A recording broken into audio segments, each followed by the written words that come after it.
Poder y liderazgo. Dos conceptos de que cada uno de aquellos que estamos en el mundo empresarial, cada uno que han tenido la oportunidad de incursionar dentro del mundo de las negociaciones, aspiran a tenerlo. Algunos les sobra aparentemente, otros lo quieren con codicia. Liderazgo tiene una connotación un poco más, quizás, creativa, una connotación un poco más altruista. Pero aún así son dos condiciones que son absolutamente necesarias para la hora que usted vaya a llevar a cabo su negociación. El poder y el liderazgo, su habilidad de liderar a un equipo, el poder que usted tenga sobre la contraparte, el poder que usted utilice como líder, va a condicionar las negociaciones de forma tal que usted pueda efectivamente determinar el resultado de estas negociaciones en su beneficio o de otra forma no. Entonces, el tema de hoy, poder y liderazgo, ¿por qué nos interesa? Primero de todo, queremos obviamente analizar cuáles son las características de los líderes eficaces, de los líderes reales. ¿Y por qué nos interesa esto? ¿Por qué es un tema que a nosotros nos vale? Es porque es nosotros cada vez más que trabajamos en equipo en el sector corporativo para poder llevar a cabo una negociación. Pero siempre tiene que surgir un líder. Nosotros estamos pensando que usted va a ser ese líder. Estamos partiendo de esa base. Queremos entrenarlo como tal. Y para que usted pueda llevar a cabo a un equipo negociador hacia la victoria, tiene que pensar como un líder de equipo negociador, de tal manera que nosotros tenemos la responsabilidad de compartir con usted las perspectivas que van a ser absolutamente determinantes. Entonces, ¿cuáles son las características de los líderes eficaces? 1. Amplitud de capacitador y orientador. Fíjense en estas palabras, capacitador y orientador. Aquí no quiere decir de que el líder está marcando la pauta como efectivamente debería ser según su propio criterio. El líder no está determinando de que el equipo debería moverse en tal o cual organización o dirección. Lo que simplemente estamos diciendo es que un gran líder, para empezar, es un capacitador porque se asegura que cada uno de su equipo esté a la altura del equipo, que esté capacitado para desarrollar su labor, y también es un facilitador porque justamente en el aval, en el interés de que este equipo se capacite, esta persona está dispuesta a facilitarlo y sobre todo a orientar. No determina el marco, pero orienta, porque tiene experiencia y tiene las vivencias como para poder establecer un rumbo de acción ideal de acuerdo a un set de condiciones laborales que él conoce mejor que nadie, o ella mejor conoce que nadie. Entonces, es una persona de confianza. Un líder, a diferencia de un tirano, inspira confianza, no terror. Es una persona en la cual sus dependientes depositan su apoyo, depositan su confianza y entonces están dispuestos a ir por ese rumbo que ha sido orientado por el líder. La congruencia entre palabras y hechos, absolutamente esencial. Usted, como líder de su equipo de negociación, usted tiene que tener la habilidad de definir cuál es el camino, pero también trazarlo. Y trazarlo primero. Esto simplemente quiere decir de que usted tiene la responsabilidad de ser el modelo, no solamente de palabras, sino de acción. Esto es un proceso muy difícil, porque usted se presta también a perder más, pero recuerde que como líder de su equipo, probablemente usted va a ser el gerente, y entonces como tal, usted también se presta a ganar más. Es el líder quien tiene que sacrificar más para obtener el beneficio del equipo, pero también es el que percibe la mayor cantidad de beneficios. A diferencia del gerente, que es el que puede llegar a sacrificar menos, pero también recibir los mayores beneficios. Esa no es la característica del líder. Si usted se considera un líder, si usted quiere ser un líder de su equipo, usted tiene que pensar de que el sacrificio medido, obviamente un sacrificio que no sea irregular, que no sea desmedido, entonces es la única forma que usted va a poder liderar ese equipo porque usted va a estar marcando la pauta. El liderare, en italiano, justamente quiere decir ser el primero, el líder, el punto, el alfa. Es el punto de referencia que los otros van a estar justamente apoyándose para seguir. Congruencia entre palabras y hechos, capacidad para escuchar con comprensión a quien le habla. Entonces, esto es un concepto que hemos manejado anteriormente y también aquí se aplica como antes. Capacidad de escuchar con comprensión, ser atento, ser cauteloso, pretender buscar una comunicación con quien usted se está dirigiendo. Y esto es obviamente una gran cualidad del líder. Ser visionario. Nosotros tenemos que planear para el ahora. Tenemos que estar conscientes sobre nuestras condiciones ahora, en este preciso instante. Tenemos que saber cuáles son nuestras capacidades, nuestras fortalezas y nuestras debilidades. Pero también nosotros tenemos que saber cuáles son nuestras oportunidades. Esto es lo que se llama comúnmente el FODA, pero es en el O, en justamente las oportunidades, donde realmente se manifiesta el líder en la visión, cuando tiene la capacidad de ver más allá de lo que pueden llegar a ser las condiciones inmediatas para crear una situación propicia para la negociación y para el equipo. Esta es la condición para el gran líder y esto es justamente lo que nosotros queremos que usted proyecte en este momento. Ser visionario y ser fuente de inspiración ante todo. La inspiración no es un concepto que se pueda enseñar en libros. Yo nunca podría inspirarlo a usted solamente por transmitirle este tipo de conceptos. La inspiración se obtiene a través de experiencias, a través de fe, a través de visión, a través de tomar riesgos, pero sobre todo se obtiene a través de hechos. Y entonces es justamente ahí donde recalca el líder su autoría moral, su autoría de carácter, porque tiene la capacidad de ser una fuente de inspiración para los otros, porque sus vivencias y sus experiencias lo han amoldado a que su carácter determine cómo es el comportamiento ideal para poder entonces llevar a un equipo hacia una victoria y una victoria que también sea inclusive constructiva, que sea de beneficio de ganar-ganar. Entonces, ¿qué otros puntos más? Integridad.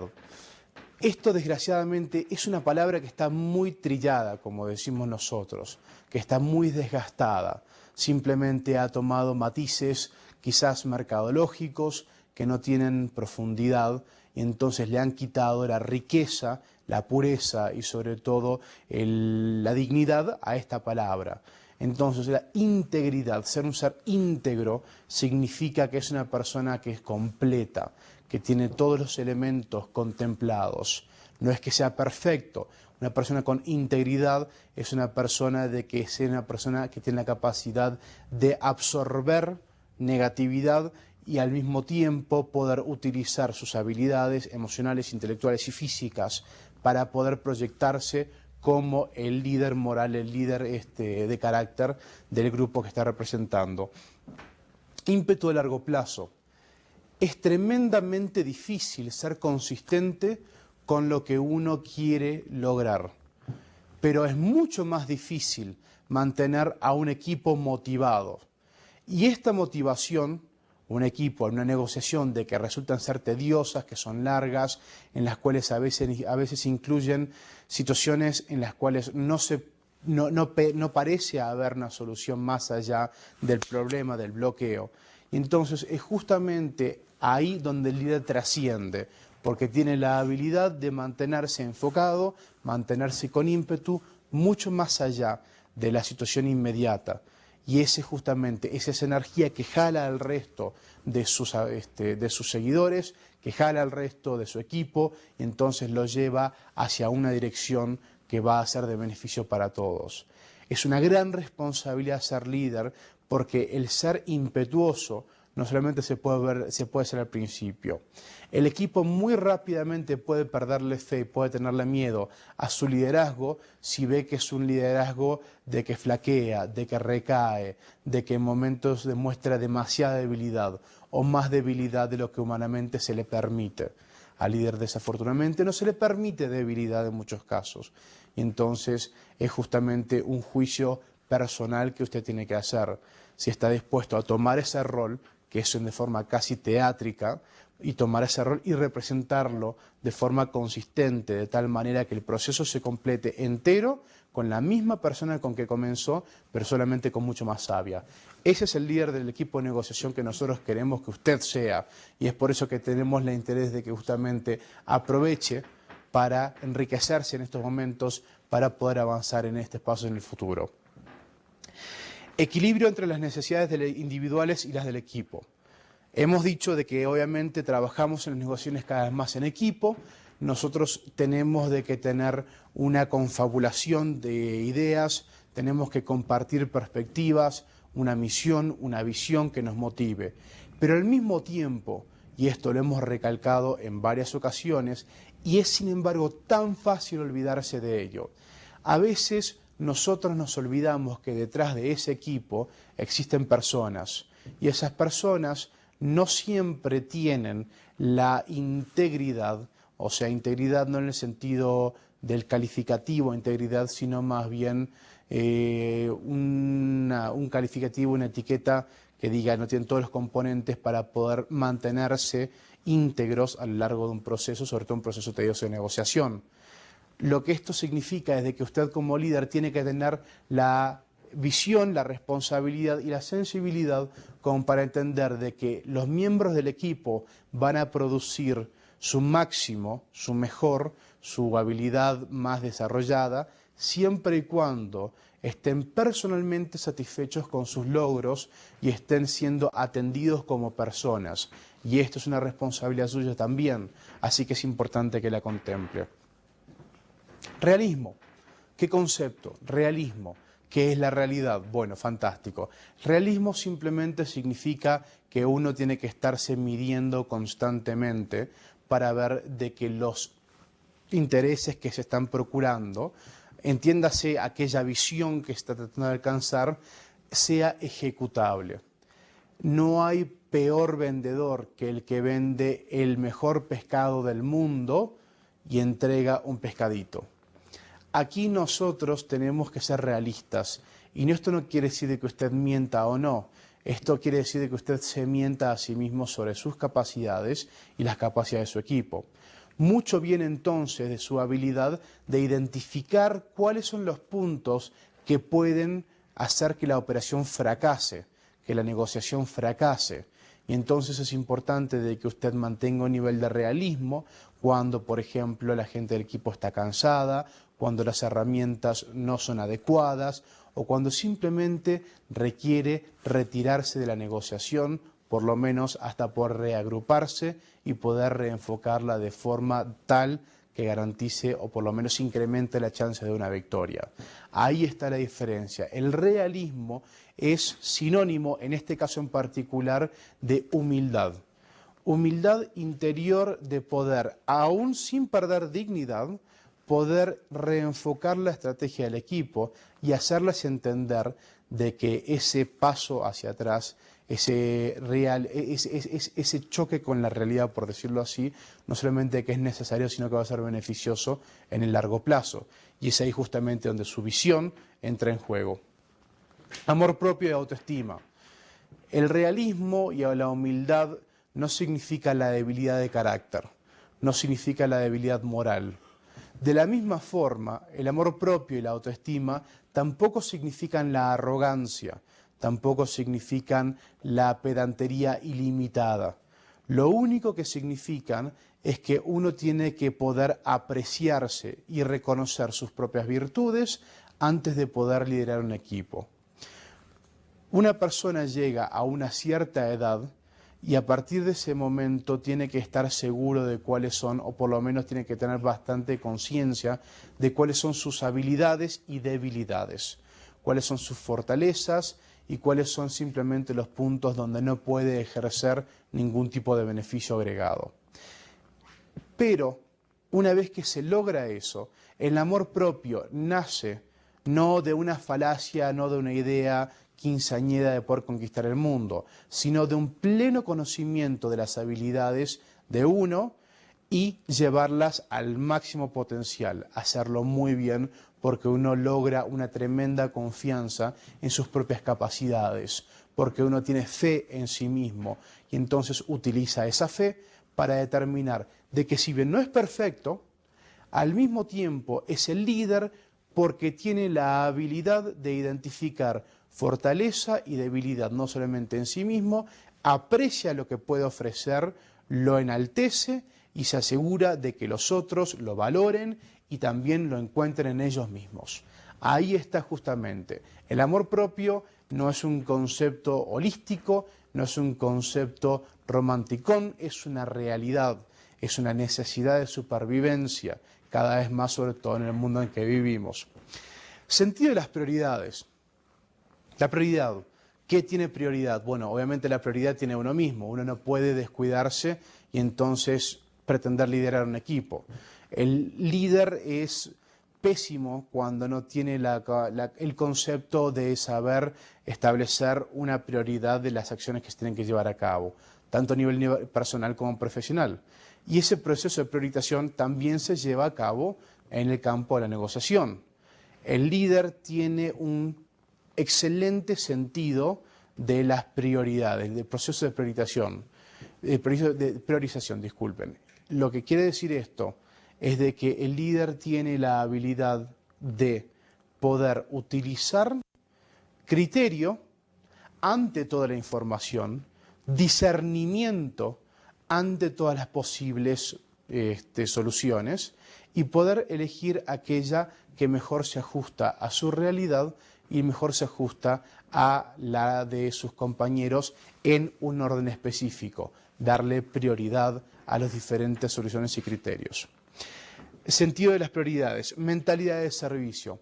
Bueno, el líder es grande cuando también sabe servir, cuando sabe justamente subyugar sus capacidades, no subyugarse, pero sino subyugar sus capacidades, sublimar sus capacidades y sus oportunidades, sus conocimientos al beneficio de otros.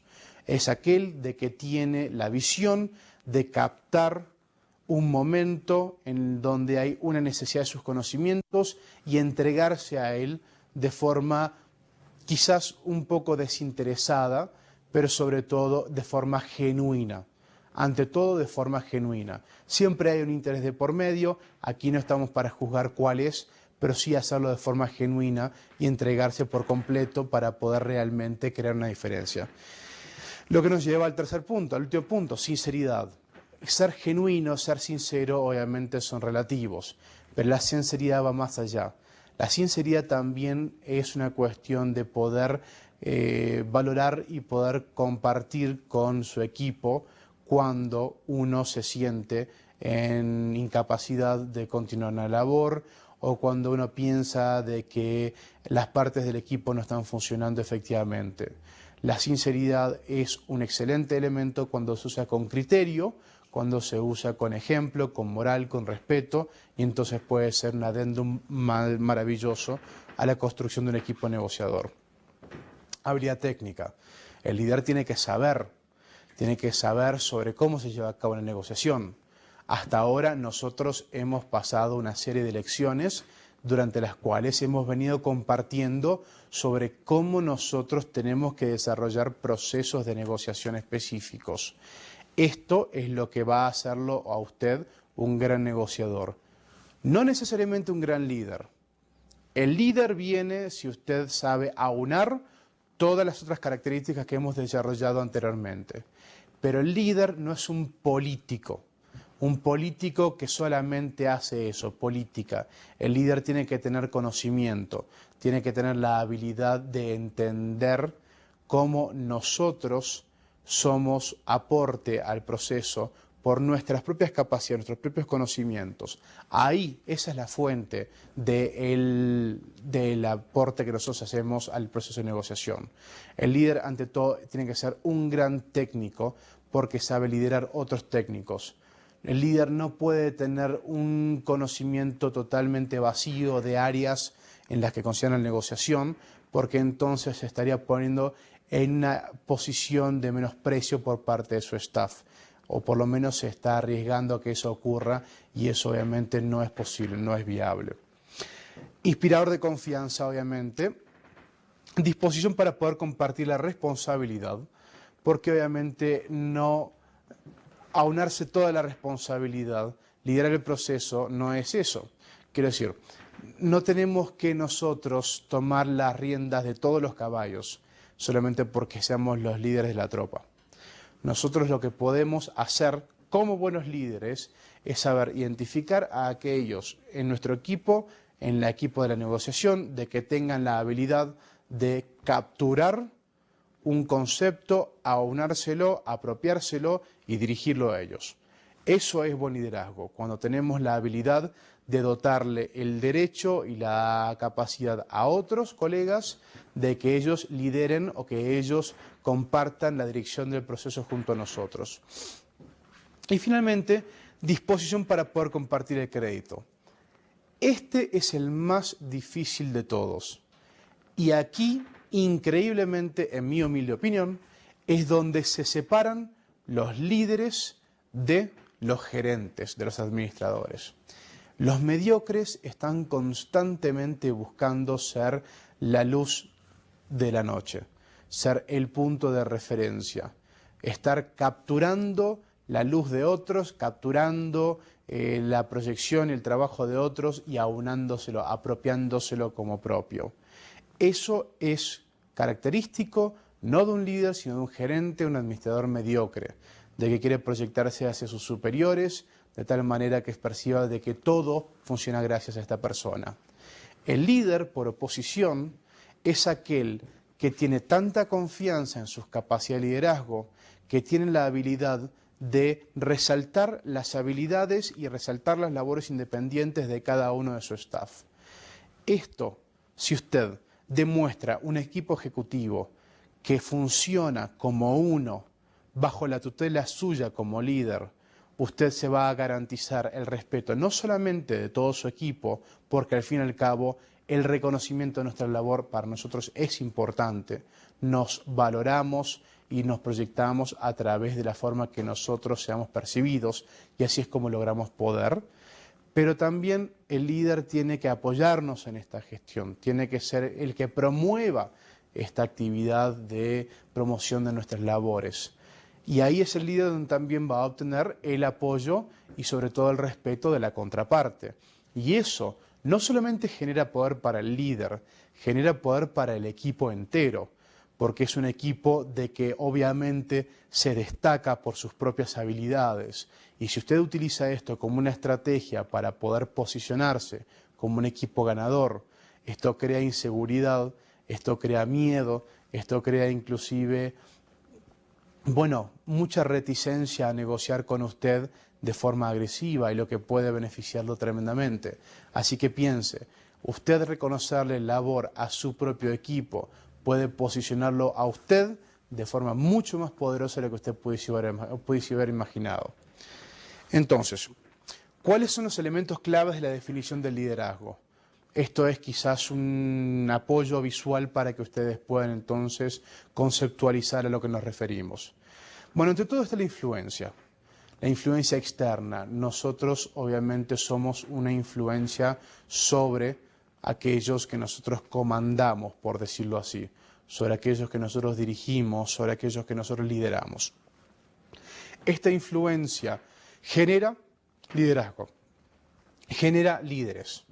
No solamente es importante tener influencia, obviamente también canalizarla y darle estructura para que esto se convierta en un liderazgo efectivo, en un liderazgo que está buscando soluciones, en un liderazgo que está buscando traer procesos que sean constructivos. De ahí surgen 4 elementos que son claves.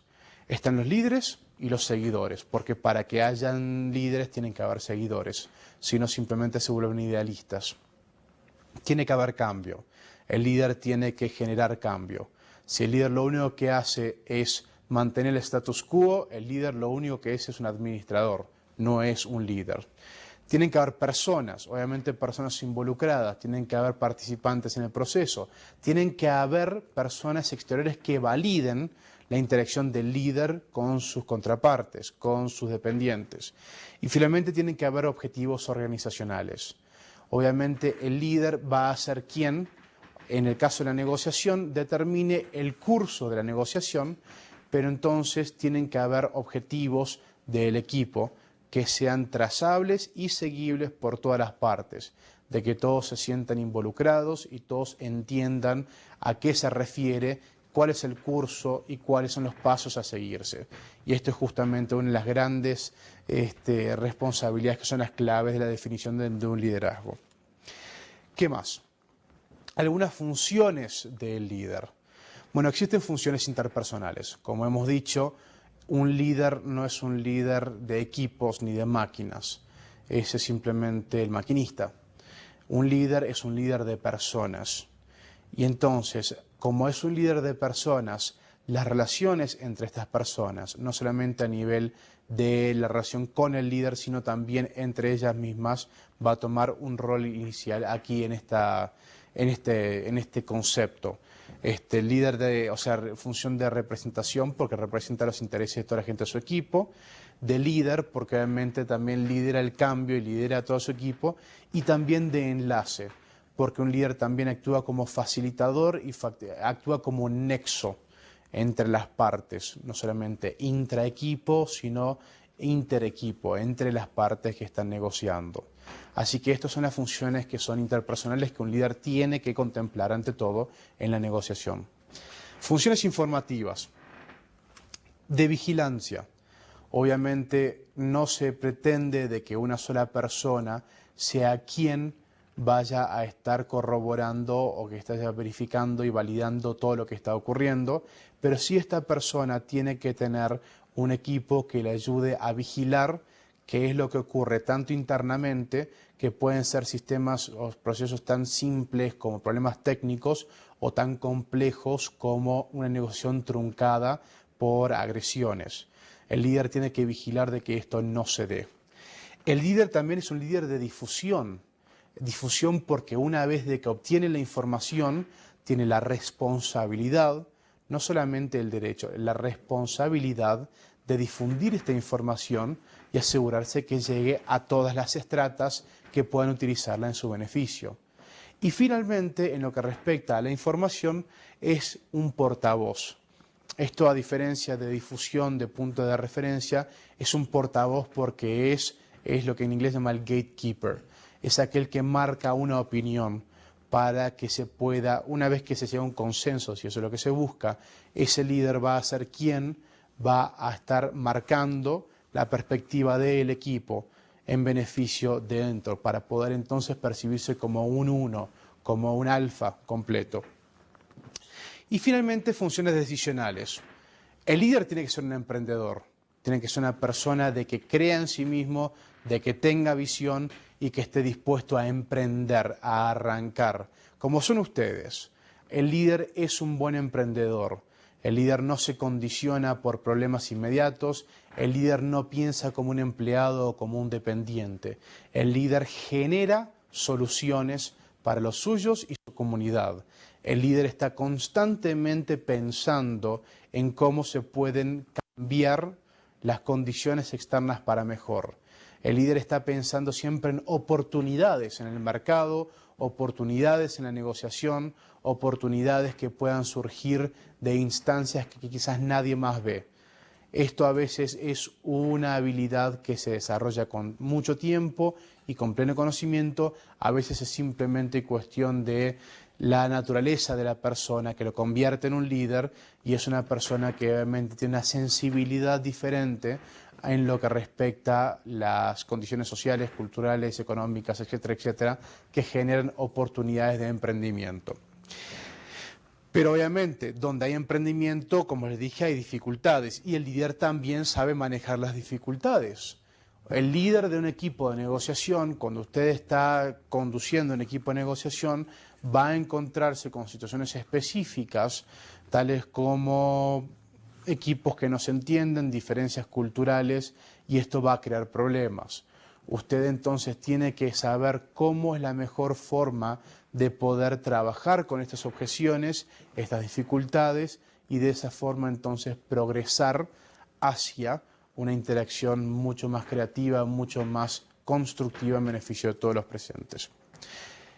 El líder de asignación de recursos. Bueno, esta es una tarea muy difícil, obviamente, porque mucho depende, y sobre todo cuando hablamos de recursos humanos, mucho depende de la habilidad que tenga el líder de identificar el potencial o habilidades específicas y entonces darle la atención y canalizarlos de forma que se merecen. Entonces ahí es justamente donde entra el líder de negociador, porque la negociación, como hemos dicho, y esto es quizás donde se cierra el círculo completo, en la negociación nosotros vamos a estar determinando cuáles son los recursos que son esenciales para nosotros y también cuáles son los recursos que podemos dispensar. Y es por eso entonces que nosotros tenemos que contemplar la posibilidad de negociar aún nuestro liderazgo, aún los recursos dentro del equipo para hacer liderazgo. Aquí entonces donde me remito originalmente a la elección que nosotros habíamos planteado inicialmente. La negociación es un proceso constante, es un proceso que no tiene fin.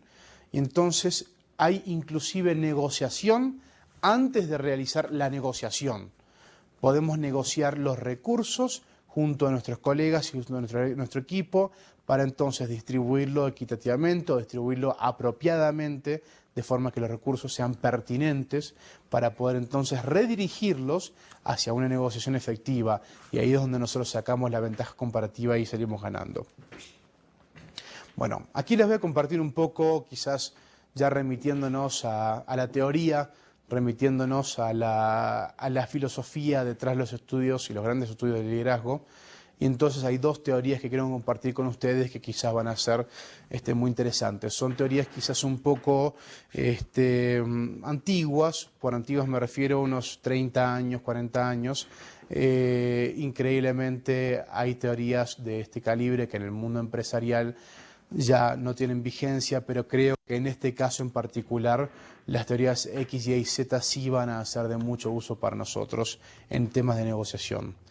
Entonces Douglas MacGregor, que es uno de los grandes filósofos de la negociación tiempos modernos del siglo pasado, decía de que el ser humano siente repugnancia hacia el trabajo y procura evitarlo. Aquí ya automáticamente es contradictorio hacia cualquier concepto del espíritu emprendedor, pero se explica. Control excesivo y utilización de sanciones impide que subalternos satisfagan sus necesidades. Entonces, en la teoría Y, los individuos no sienten repugnancia hacia el trabajo en sí, sino hacia sanciones, controles y castigos. Eso es la teoría que estaba desarrollada justamente, de que la gente no actúa en el trabajo con repugnancia porque tienen repugnancia hacia el trabajo, sino el tipo de sanciones y el tipo de menosprevios y menoscabos que puede haber simplemente por no realizarlo efectivamente. Y entonces eso es justamente donde el mismo empleado, el mismo miembro de su equipo se bloquea. Se bloquea porque el miedo a la sanción le fuerza a estar perdiendo más tiempo preservando su trabajo, cuidando su trabajo, que haciendo su trabajo en sí.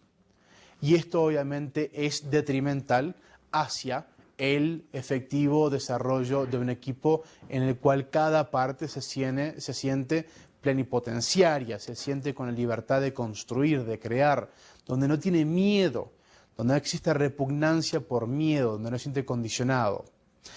Piensen en la escuela. Yo no sé en el caso de ustedes, pero en mi caso, yo fui a una escuela muy estructurada, un sistema educativo quizás demasiado fijo, demasiado estereotípico, en el cual la maestra dictaminaba o el maestro dictaminaba como la verdad absoluta e incuestionable. No había oportunidad de crecimiento o de pensamiento lateral.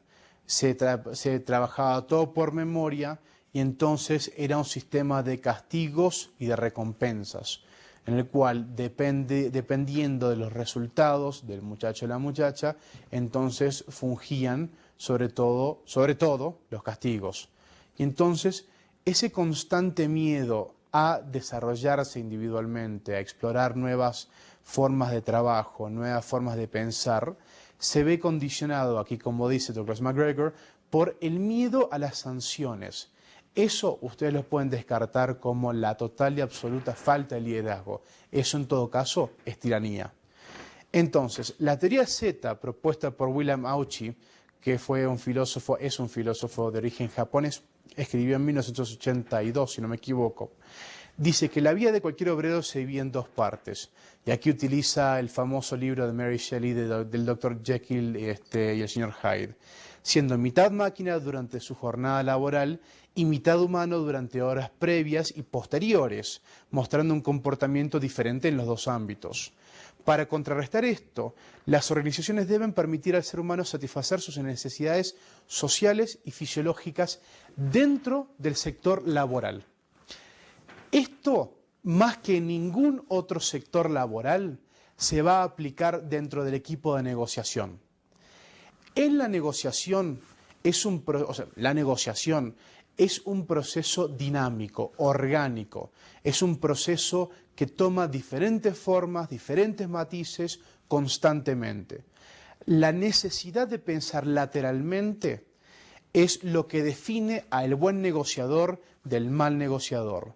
La habilidad de pensar rápidamente, la habilidad de poder proyectarse inmediatamente a resultados y poder contener daños, es donde realmente se va a beneficiar el negociador. Pero ¿qué pasa cuando el negociador trabaja solo? Cuando el negociador está directamente manejando la negociación. Entonces eso no es un problema. El líder es simplemente el negociador. No existe un líder porque no está liderando a nadie. Es el negociador de que está dictaminando qué curso debería tomar la negociación. Entonces puede actuar rápidamente, puede pensar lateralmente, puede adaptarse fácilmente al cambio. ¿Qué pasa cuando hablamos de una organización? Una organización donde no se promueve, donde no se promulga la libertad y la creatividad, la humanidad de los empleados, donde no se promueve el pensamiento creativo de los empleados. ¿Qué pasa cuando en una negociación, en un equipo negociador, los empleados tienen más miedo a perder su trabajo que a la ganancia grupal que se va a obtener? ¿Qué pasa cuando hay cambios entonces? Usted se va a garantizar como líder de ese equipo, porque, bueno, líder no, porque automáticamente ha perdido ese calificativo, simplemente el director o el gerente del equipo negociador. Usted ha perdido la valiosísima oportunidad de permitirle a su equipo de que cambie y piense y se vea reflejado desde otros parámetros junto a usted en beneficio suyo. ¿Por qué? Por miedo. Esto es justamente el contexto en el cual tenemos que evitar a toda costa este condicionamiento, clásico condicionamiento educativo que tenemos en nuestras culturas. El hecho de nosotros evitarle a nuestros dependientes el pensamiento creativo, el hecho de nosotros frenarles la actitud porque le estamos dando un sistema de incentivos de miedo a perder su trabajo, miedo a los resultados, a las consecuencias. Automáticamente entonces nosotros nos hemos proyectado y nos hemos entonces expuesto a que es un desastre lo que estamos anticipando, sobre todo en un ambiente tan versátil y tan cambiante como es la negociación. Quiero que presten particular atención y si consiguen el libro de William Auchi, quiero que por favor lo lean porque es fascinante en lo que es cambio organizacional y el impacto que puede tener sobre nosotros y sobre nuestros dependientes. Entonces, aquí vamos a la definición de liderazgo. Se considera como una capacidad de influencia que tenga una persona para alterar el comportamiento de una u otras de forma voluntaria o impuesta. Lograr en los subalternos entusiasmo en el logro de las metas organizacionales. Eso es efectivamente lo que queremos apuntar. ¿Cuáles son los tipos de liderazgo? Bueno, hemos hablado de líderes, asumiendo de que nosotros en un equipo de negociación necesitamos a alguien de que lidere el proceso. Si usted va a ser la persona, bueno, veamos aquí dentro de cuál categoría cabría usted. Existe primero el líder formal. El líder formal que ha sido ordenado y se le entregó la potestad de ordenar. Ya no es un líder. Es simplemente el gerente. Está siguiendo órdenes esa persona. No tiene una actitud emprendedora, no tiene una actitud creativa, no piensa lateralmente, está simplemente siguiendo un proceso. El líder formal es un otro nombre para el gerente. Debe relacionar los objetivos personales con los grupales. Es una cuestión de logística, no es ni siquiera una cuestión humana. El líder informal se da cuando un grupo de individuos deciden aceptar a uno de sus miembros que los dirija. Esto es mucho más interesante. Al ser elegido, debe relacionar y hacer cumplir los objetivos grupales. Cuando los miembros de un grupo eligen, sobre todo por consenso, a una persona que los vaya a liderar, es porque esta persona presenta las cualidades y presenta las habilidades y sobre todo la sensibilidad como para poder hablar en nombre de todo su grupo. Y entonces esta persona, si efectivamente acepta este puesto, es un puesto voluntario, entonces ahí automáticamente va a empezar a pensar en términos de todo el equipo y ya se vuelve un proceso mucho más humano, mucho más certero y por supuesto mucho más constructivo. Ahora, de acuerdo a Lippi y White, hay tres tipos de líderes que tenemos que contemplar. El líder autocrático, que es el líder que es responsable por definir los límites, simplemente limita objetivos que se deben alcanzar a sus subalternos, la persona y cómo se va a desarrollar. Los procedimientos y técnicas se establecen a medida que se desarrolla el trabajo. Listo. Establece límites, parámetros y así es como se debe trabajar. Metas, objetivos y reglas. Punto. Pero no es un proceso inspirador. El líder liberal concede completa libertad de actuación a los subordinados, que también es peligroso. También es peligroso.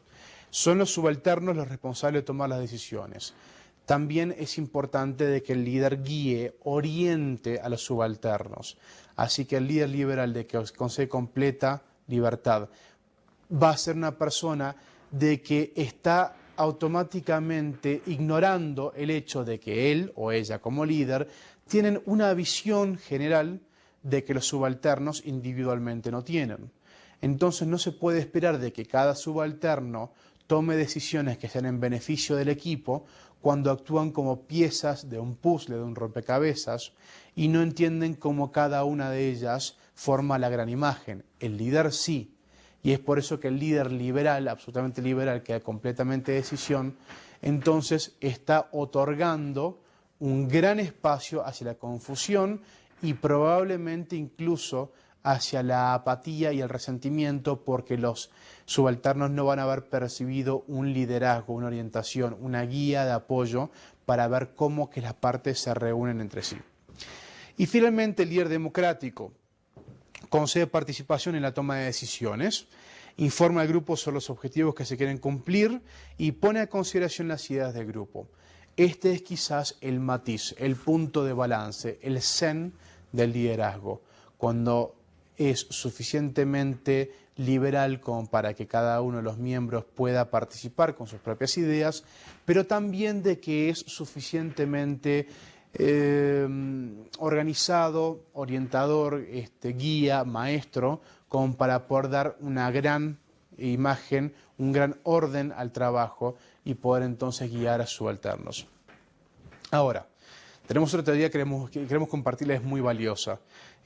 Voy medio rápido porque estas teorías son muy importantes, pero entonces no podemos elegir una en particular y por eso queremos que las compartan. Existe la teoría de Renzi Likert, que fue un filósofo, si no me equivoco, finlandés, que dijo de que hay 4 tipos de líderes. El explotador autoritario, el que pone poca confianza en sus subordinados, primero de todo, es el líder dictador. Actúa de forma imperativa y autoritaria como si su opinión fuese determinante y fuese incuestionable.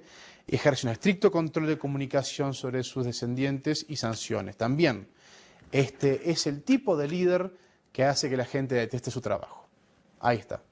Si usted es ese tipo de líder, usted no se asombre entonces por qué la gente odia su trabajo. No es que odie su trabajo, lo odian a usted por el tipo de reglas que le ponen para ejercerlo. Existe el líder benevolente autoritario a la misma vez, que da cierta confianza a sus subordinados, solicita algunas opiniones de sus subalternos para aumentar su información. Ya este líder está dejando un espacio de acción quizás un poco más amplio. El líder de consulta, por otro lado, es quizás el líder que concede mayor libertad de actuación y comunicación en 2 vías. Aquí ya es más un colega, porque el líder de consulta automáticamente pasa a un nivel en el cual solamente actúa como un punto de referencia, pero no está marcando una pauta. Y finalmente está el líder participativo. Hace énfasis en el empleado, preocupado por situaciones de sus subalternos, plena confianza tiene en las capacidades de sus subalternos y busca soluciones a problemas más que culpables. ¿Qué concepto tan interesante? Busca soluciones a problemas más que culpables. Aquí es donde me gusta mucho de que ustedes retengan este concepto.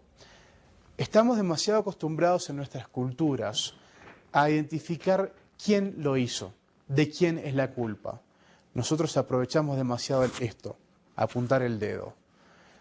Qué interesante es esto de que nosotros podamos abstraernos de ese me lavo las manos y poder enfocarnos en lo que se tiene que trabajar en el problema. Lo hemos tratado en varias otras formas y aquí ustedes lo ven específicamente como un ideal de liderazgo. Aquel que no se lava las manos, que se enfoca en el problema y trabaja en forma conjunta, se presta a ser un gran líder. Y eso es justamente lo que queremos que ustedes vean de parte de este proceso. Ahora, la verdadera labor de un líder, según John P. Clutter, es la siguiente. De gerencia, indefectiblemente, obviamente estamos hablando de un curso empresarial, así que esto es la primera referencia. Planeación y presupuesto, organizar y nombrar personal, controlar y resolver problemas. Esto no lo hace quizás directamente el gerente, el líder, pero obviamente sabe delegar a la gente que lo sepa hacer mejor. Y sí, las labores de liderazgo. Señalamiento de un rumbo, orienta, ayuda. Alinea a los empleados. Alinea no es que los uniforme, que los condicione. Los alinea simplemente para que todos estén mirando en la misma dirección, a nivel organizacional. En plena consideración de sus diferentes perspectivas, también sabe enriquecer el proceso mediante la elección de un curso en el cual todos los empleados se vean involucrados, se sientan parte de. Así es como se alinea. Y obviamente, para poder garantizar de que este alineamiento sea sostenible, sabe motivar e inspirar también. Hay un tipo de liderazgo que es el liderazgo político. En tiempos de elecciones, aquí sobre todo en México, creo que este es un tipo de liderazgo que se cuestiona muchísimo. Y entonces es valioso ver qué tipo de definición tenemos para ver si es que se aplica o no, según nuestras propias perspectivas. Se define como la razón crucial para determinar si se favorece o desfavorece a la comunidad o el grupo al cual el líder pertenece. Escenarios de acción, estados, partidos políticos y sociedad civil. Hay tres tipos de dominación: legal, tradicional y carismática. Una dominación carismática en la cual es el líder de que capta a los individuos por su propia personalidad, porque simplemente sabe cómo jalar hacia los interesados. Tipos de dominación. Eso es un interesante concepto. Dominación. No lo asociamos al concepto de liderazgo, pero sin embargo quizás es valioso que nosotros entendamos de que es una parte del liderazgo, por más de que no es el liderazgo ideal quizás. Está la dominación legal. Se establece que la obediencia de los seguidores no es hacia él, no es hacia el líder, sino hacia las reglas. Pero por supuesto el líder define cuáles son las reglas, así que indefectiblemente se está siguiendo al líder, solamente que se le da un contexto quizás más aceptable para la población. Tradicional, nace en virtud de la creencia y relación entre señor y súbditos. Obviamente esto es quizás más histórico. Y después carismática, la dominación carismática, se da en razón de la devoción. Devoción, esto no es un concepto que es un concepto racional, es más bien emocional, de lo que sienten los seguidores en relación al líder. La obediencia durará mientras existan las cualidades de caudillo. El caudillo, que es el seguidor, el punto de referencia, el Simón Bolívar, por decirlo así. Estos tres tipos de dominación expresan en sí mismos las formas de ejercer liderazgo. Ahora, ¿cuáles son las características de la organización del futuro? ¿Por qué le decimos eso? Bueno, porque estas solamente son las organizaciones que van a tener que ser lideradas por grandes personas y entonces así van a ser las características. Este es el tipo de desafío a la cual ustedes, si no se están enfrentando ahora, se van a enfrentar en el futuro cercano. La competencia, cada vez más, los mercados se están abriendo, la forma en la cual se comercia es mucho más eficiente, por lo cual permite una interacción mucho más ágil. Los tratados de libre comercio están tomando un rol preponderante en la economía global, pero más interesantemente, la habilidad que tienen los países de primer mundo, por decirlo así, para bloquear la entrada de productos de tercer mundo, o sea, mejor dicho, para bloquear el comercio justo, está disminuyendo paulatinamente, paulatinamente. Esto no quiere decir de que no hayan barreras de comercialización, esto solamente quiere decir de que van a haber, pero de forma quizás más subyugada, como por ejemplo barreras de salud, o por ejemplo a través de tratados internacionales que están recanalizados por otras secciones.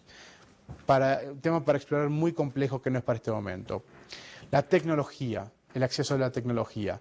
Aquí este es un punto muy interesante. ¿Por qué? El Internet lo manejamos, obviamente, todos nosotros. Esta es la forma que ustedes me están percibiendo a mí en este momento. En este preciso instante, ustedes están recibiendo información y se están capacitando vía Internet. Ahora, esto es lo interesante. ¿Qué tipo de problemas pueden presentar eso? Si usted considera que nuestra generación maneja 50 veces más información que la generación de nuestros padres, 50 veces, esto es en promedio, pero que la generación que nos va a seguir a nosotros va a manejar 100 a 150 veces más información que nosotros, hagan la multiplicación entre nuestros padres y ellos. ¿Qué quiere decir esto para la información? Bueno, quiere decir de que todo se puede divulgar, todo tipo de información se puede interactuar, se puede conocer en Internet. ¿Cuál es el gran problema? El gran problema está no en la información. El acceso a la información es esencial. Es más, el costo más elevado de hacer negocios es el costo de la información perfecta. Pero lo que nosotros nos falta, o para que nosotros podamos convertir esa información en utilidad, en un bien, nos falta discernimiento, nos falta la habilidad de poder transformar a toda esa masa de información y poder canalizarla, poder depurarla, de tal manera que nosotros obtengamos solamente aquella que nos sea útil, descartando el resto, contemplándola pero descartándola.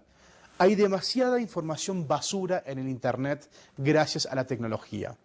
Gracias a la tecnología podemos aprender sobre todo tipo de conocimientos que existen sobre la faz de la Tierra. Pero al mismo tiempo estamos responsabilizados hacia ella, sobre todo como líderes, sobre todo como gerentes, sobre todo como constructores de procesos de negociación en un sistema organizacional y empresarial. Tenemos que apoyar a nuestros subalternos a utilizar esa información y esa tecnología de tal manera que funcione en nuestro beneficio y no cree confusión, que no cree una deslealtad, que no cree más problemas del que está aportando, porque no es un proceso difícil esto que ocurra. Con el acceso a la tecnología se están individualizando las posiciones laborales.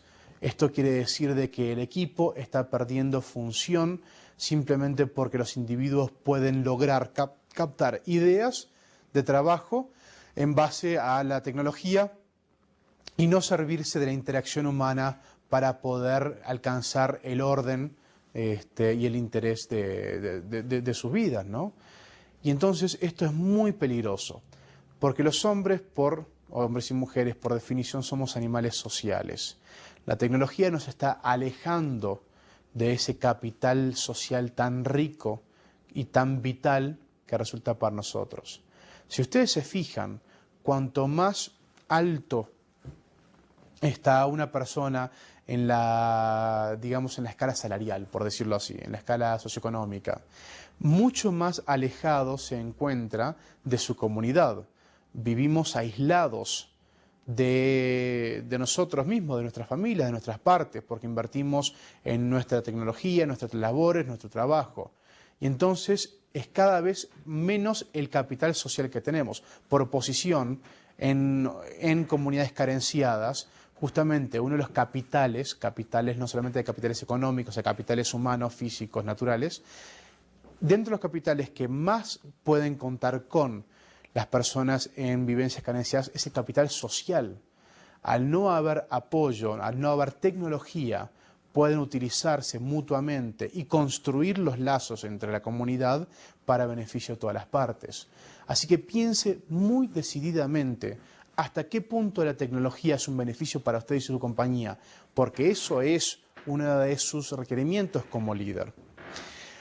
Organizaciones dinosaurio versus T-Rex. Esto es simplemente una metaforización y esto simplemente quiere decir el dinosaurio de antaño que ya está muerto, que ya está extinto, versus el T-Rex, que es el agresor, el primero, el que puede salir adelante, el último en morirse.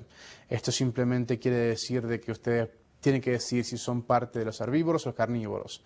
En la escala alimentaria, dónde está su organización, y esto va a ser una contemplación para el futuro. La información, bueno, hemos hablado a fondo sobre eso. La retroalimentación, nuestra capacidad organizacional de poder utilizar la información para ser creativos y ser constructivos en cómo la utilizamos en nuestro beneficio. Apagar el canal de diálogo deshonesto. Ahí es una labor tremenda porque cómo uno realmente entiende cuando un canal de diálogo es deshonesto. Bueno, eso obviamente con el conocimiento y la confianza se desarrolla, pero es un gran desafío y esto es quizás un punto de referencia, quizás inclusive semántica, pero no a fondo. Y obviamente trabajo en equipo. Trabajo en equipo es la única forma que nosotros vamos a poder efectuar el liderazgo en la negociación. Empresas modernas, ¿cómo son? En el siglo XX, el empleado planea, presupuesta, controla y resuelve problemas. En el siglo XXI, comunica visiones y estrategias y tiene mayor habilidad para crear líderes. ¿Cuál es la comparación entre la organización del siglo XX y la del siglo XXI? Bueno, la estructura del siglo XX es burocrática, tiene múltiples niveles jerárquicos, organizada con la expectativa de que la alta dirección va a administrar, no liderar, caracterizada por políticas y procedimientos que generan innumerables y complicadas interdependencias internas. ¿Cuál es la estructura? No burocrática del siglo XXI estamos hablando.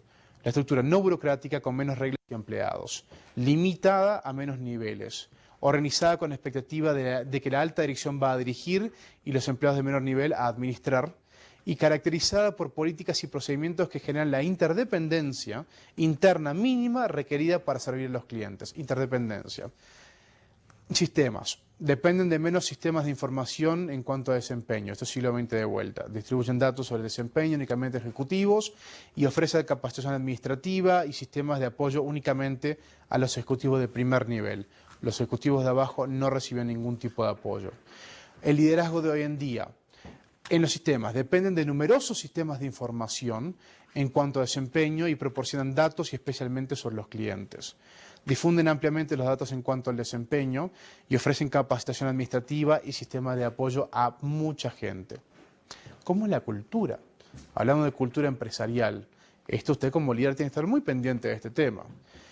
Siglo XX. Centrada hacia el interior de la empresa. Centralizada. Lenta para la toma de decisiones. Política y opuesta a riesgo. En oposición, siglo XXI.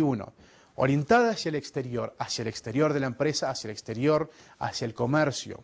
Faculta a los empleados, les dota de herramientas. Expedita para la toma de decisiones. Es obviamente expedita en el sentido que agiliza para que las decisiones sean rápidas y ágiles. Abierta y franca. La transparencia va a ser un punto crucial en la administración de empresas en el futuro. Y más tolerante respecto a los riesgos.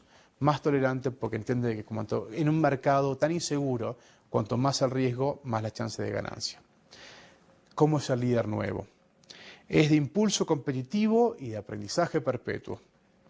La fundamentación de aprendizaje perpetuo hace correr riesgos, hacer reflexiones humildes, solicitar opiniones. Esta es la actitud que ustedes deberían completar. Escuchar con atención y apertura ante ideas nuevas. El líder debe mantenerse en un cambio constante. Escuchar con mente abierta, intentar cosas nuevas y reflexionar sobre los éxitos y fracasos. Entonces, aquí es donde nosotros vamos a completar este módulo inicial de liderazgo y negociación. Este es de particular importancia para ustedes que están interesados en alcanzar puestos de liderazgo, puestos ejecutivos en los cuales van a tener bajo su responsabilidad a varios empleados. De usted depende contemplar seriamente cada uno de los puntos que le hemos planteado, en cómo se va usted a convertir en un gerente, en un administrador, un tirano o un líder. Efectivamente, la decisión es de ustedes. Ahí les la dejo. Hasta la próxima.